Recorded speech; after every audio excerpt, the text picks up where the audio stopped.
I got Verity James joining me here today on the couch, and we're going to be talking a bit about the Mundaring Truffle Festival. So Verity, what is the Truffle Festival all about? Take a wild guess and say truffles. It is a fantastic festival, in fact, and it is celebrating one of the most curious creatures that can ever exist from this earth. The truffle is a fungus. It only grows in certain areas, and it can only grow from inoculated trees. So what they do is they get a hazelnut tree or an oak tree, they dip it in the inoculated fluids, and then they plant it. And then you just have to hope like hell that it's going to produce truffles, because it won't. You can't make it do so. You can't add fertiliser, you can't add anything to make it do what you want to do. And it's one of the reasons why it's such an expensive item, is because it will or it won't. And it might take 7 years, it might take 15 years, it might take 2 years. The more the tree grows, the stronger the roots go out, and the more the inoculations actually turn into fungus and turn into the treasured truffle. It's a Périgord truffle. So this is a black truffle that was originally grown in France, still grown in France, but now we're growing it here in Manjimup quite successfully. Wow. Now, it's a very rich commodity. How expensive are we talking? Oh, we're talking 3,000 a kilo. Wow. Yeah. Okay. Yeah, that's for the very best quality. Yeah. And it varies with some things. If you have, say, a truffle, they're ugly, by the way. They've got, they only look, only a mother could love them, or only a gourmand. Yeah. But if you have it's called an icon, and if that's over 500 grams, that's going to be worth a whole lot more, because you get this whole piece out like that.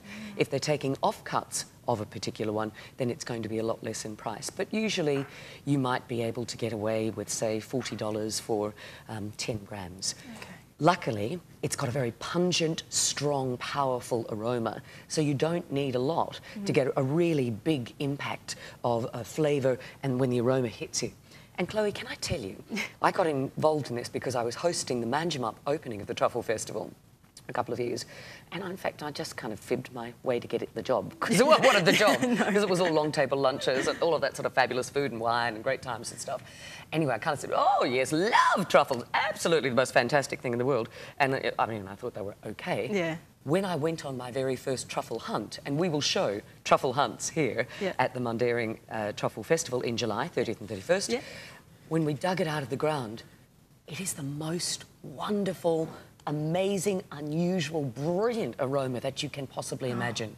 It's somewhere between molasses and caramel and sugar and earthy mushroom and dirty socks and things. You've never smelled anything like it, but when it is fresh, truly, I got it. And so now I understand the absolute passion and what you can do with it. It's amazing. Wow. From savoury through to sweet dishes. And we have some of the most talented chefs who are joining us for that Mundaring Truffle Festival in the last week of July. So what can people expect at the festival? What's on? All sorts of things. For a $15 entry fee, you can come in. You might want to go to the Food for Thought tent. That's all free. So you go in and you hear debates about all sorts of things.